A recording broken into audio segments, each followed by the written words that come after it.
and it isn't Friday. It's Saturday, August the 29th, 2020. Thank you, Keith, for liberally allowing me to slip a day. I just returned from a week-long drive across America, which I was so fascinated in that I reserved the URL videofromamerica.com, which I think I'm going to launch as one of the first shows on now.tv. Nice. So it's an interesting time, Keith, 2020, August. The FT headline this morning is US stocks have their best month in August 2020 since 1986, led of course by the tech stocks, by Silicon Valley. And at the same time, the coronavirus crisis continues to rage. More and more thousands of people are dying. There are many millions of people unemployed. And it's curious, at the same time all this is going on, we have the rise of a kind of an intellectual civil war, a financial intellectual civil war in Silicon Valley between the supporters and critics of SPACs. The critics are led by Bill Gurley, one of Silicon Valley's leading venture capitalists. But Gurley himself has his own critics, including those from within Andreessen Horowitz, which is also one of the Valley's leading venture capitalist firms. So two questions on this SPAC thing, Keith. Firstly, when historians look back at August 2020, and they're doing their little bit of research, and they see that Silicon Valley is preoccupied with this debate, which in my mind is fairly obscure over SPACs, stretches on IPOs. Will it reflect Silicon Valley's growing delusional culture, its inability to recognize the bigger picture? Or what do the SPAC, this debate about SPACs, does it tell us perhaps something a little bit more optimistic about how we're going to dig ourselves out of the crisis of August 2020, the broader economic crisis? So yeah, the stock market is a good indication of the sophistication of America, because I think in decades past, if we were in the middle of coronavirus, everything would tank. But actually, the sophistication has allowed people to see what's growing as well as what is dying, or what's suffering versus what is benefiting. So Apple, is up massively because it's benefiting. Netflix is up massively. Zoom is up massively. Tesla, by the way, is up massively, 500%, I think, this year or something like that. It's been as low as $300. It's currently $2,300 a share. I mean, PayPal now is up about 3x since last year. I mean, they're I think now the fifth most valuable company in Silicon Valley. Or tech company. They're worth more than any bank. I mean, so what we're seeing is an increasingly not so much tech-heavy stock market, but a tech-centric economy where every store in America is shutting, and yet Amazon does well. Where all the newspapers and media companies are shutting, and yet Apple does well.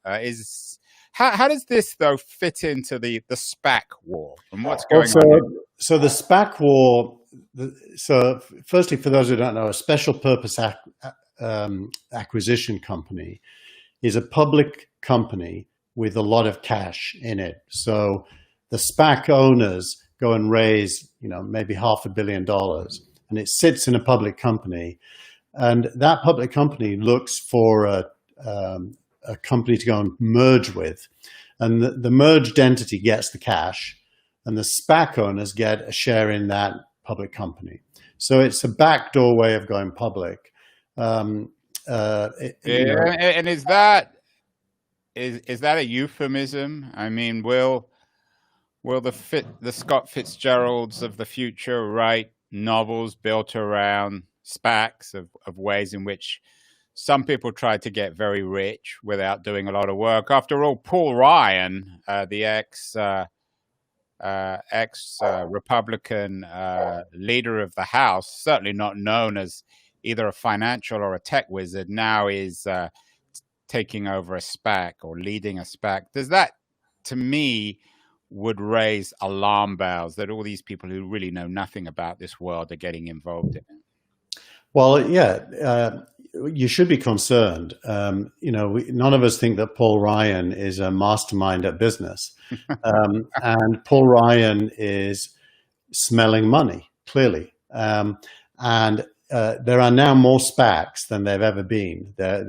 Bill Gurley's point in his piece in this week's newsletter is, if you're a company wanting to go public, you should interview 5 or 10 SPACs and refuse to do the deal they're offering you.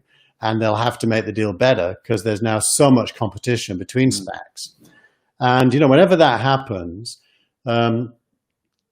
people who only want to make money flood into the vehicles. And that is happening. Yeah, but it's not bad when smart people are flocking in. It's when stupid people, the old cliche, which is so true, is you and I were around in the Valley in 1999. Every time you got into a cab, this was pre-Uber. So for better or worse, we had to sit in the back of taxis and have to listen to lectures from taxi drivers about whether or not to buy pets.com or amazon.com. You knew that the gig was up.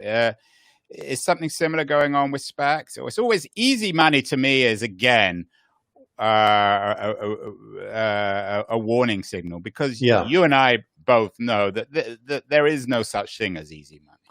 Correct. And therein lies the rub. There are only so many companies that should go public, no matter what the path. There's only so many companies that should. The requirements for going public were shown this week when Snowflake, along with Unity, Palantir, and one or two others, said they were going to go public. Snowflake revenue went from 140 million last year to 250 this year.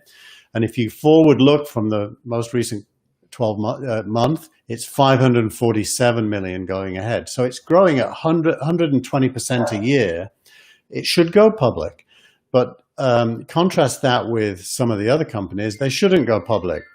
Now, SPACs are going to attract companies seeking a shortcut and an early public offering. And what will happen, and I've done a few public offerings, what will happen is if you don't have growth and you don't have predictable revenues, your stock will tank and you shouldn't go public. So there's an overabundance of SPACs and a shortage of companies that deserve to go public. So yeah, and Bill Gurley is one of the real grown-ups in this world. He's always been one to tell the truth.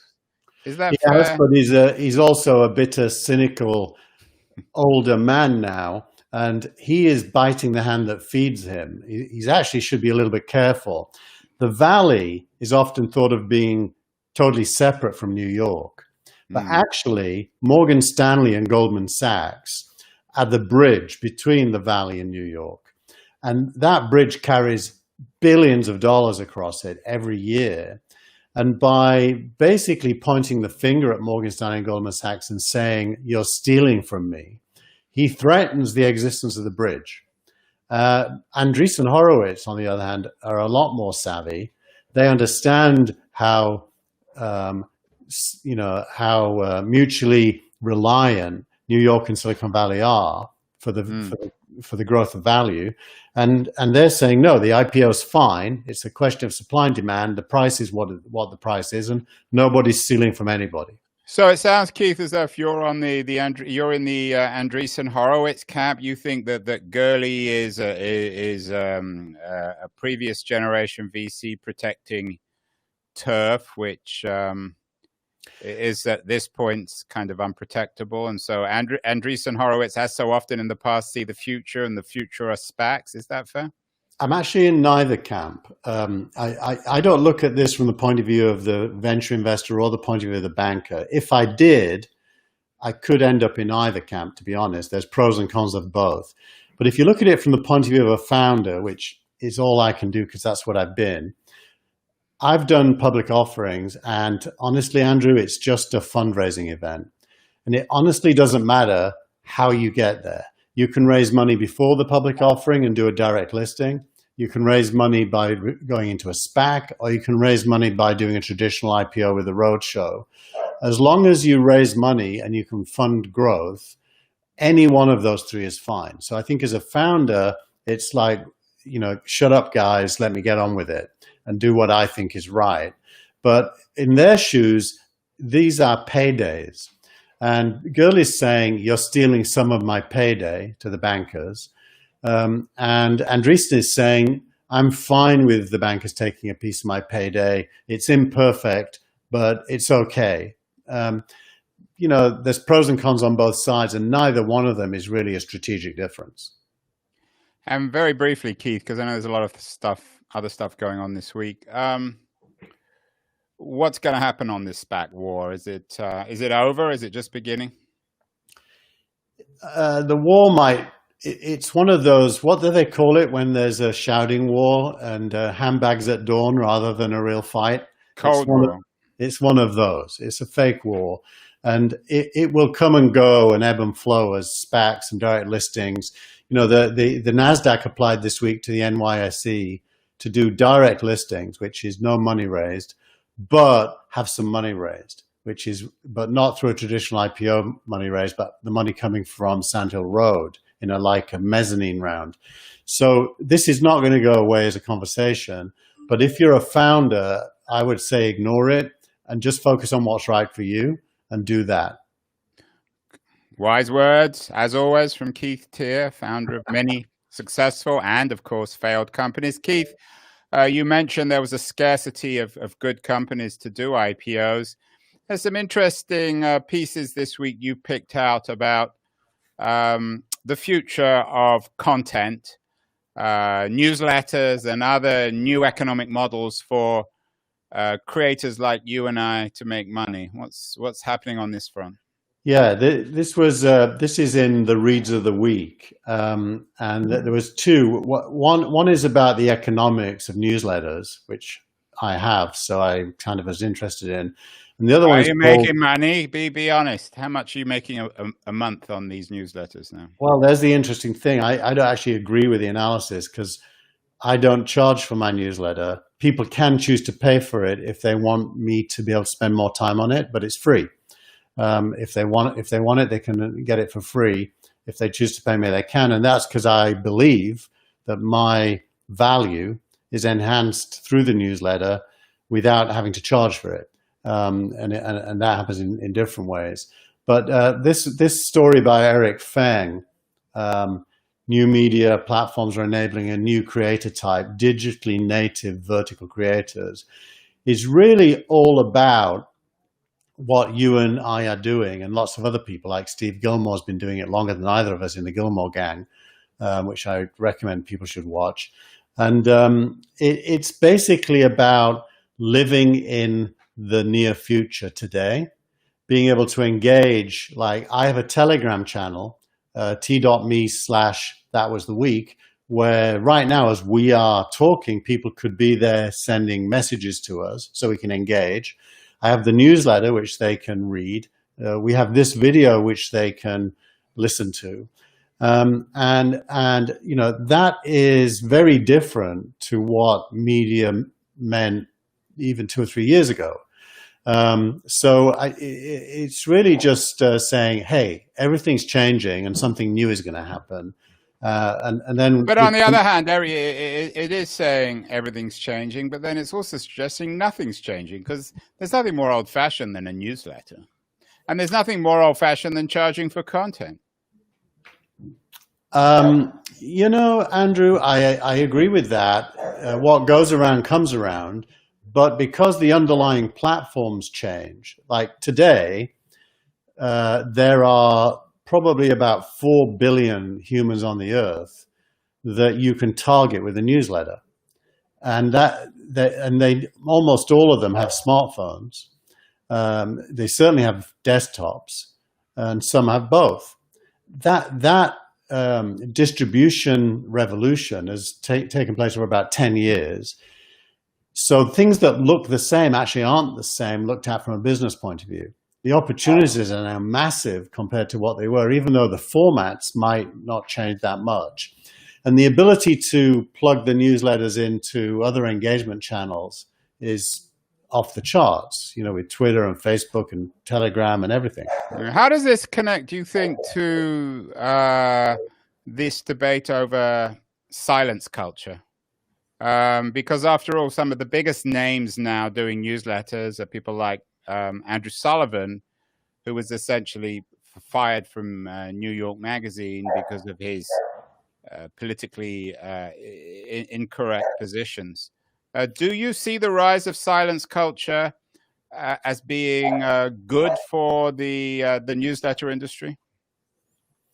I think that's a very individual answer. It really depends on the person. So Andrew the person Sullivan, doing the newsletter or the person doing the reading? The person doing the newsletter. I do think anyone that has an audience that gets squeezed out of their previous container, like New York Magazine or whatever, or the Atlantic, can take that audience with them now, or at least a lot of it. The audience has no loyalty to the wrapper. It has. But we've been hearing for 20 years that the New York Times was finished, that a Thomas Friedman, a Maureen Dowd, a David Brooks would be able to manage their own brands, but that's never happened. So is this again another false dawn in the promise of an individualized media platform where individual brands will replace the New York Times or the Atlantic or CNN? You know, I think that's an old debate. What's the guy who went to the radio show, the guy with the glasses and long hair that everyone listens to, the comedian, what's his name? Come on, Andrew. You know it. Anyway, that guy. He went from where to where? He went to satellite radio. He got the biggest paycheck ever. Yeah. And we all know who he is. We know him so well we can't remember his name. But yeah. The shock jock guy. And anyway, he basically satellite radio brand became subordinated to his brand, and it showed the power of the individual. And I think that does happen a lot. And it's not a new thing that it happens. It's an old thing. But I think the tools to enable it now are richer and better than ever before. Like, think of me. I'm not a big brand, but I have a podcast on that goes out on iTunes and Spotify, and all the other places. I have this video on YouTube, Twitter, Facebook, and Twitch, which we're on live right now. I have the newsletter. It's all one thing that I do. It takes a few hours a week. You know, it's amazing that we can do that. Yeah, and I think that's the important thing, is that people 20 years ago, people were launching blogs. And now, as you suggested, the newsletter, which is essentially a blog, a distributed blog, is part of, or should be part of, a broader media strategy, although I think a lot of journalists don't understand that. Finally, Keith, our third big story of the week is the second part of the Apple Epic war. What's happening on that front? Who's winning, Apple or Epic?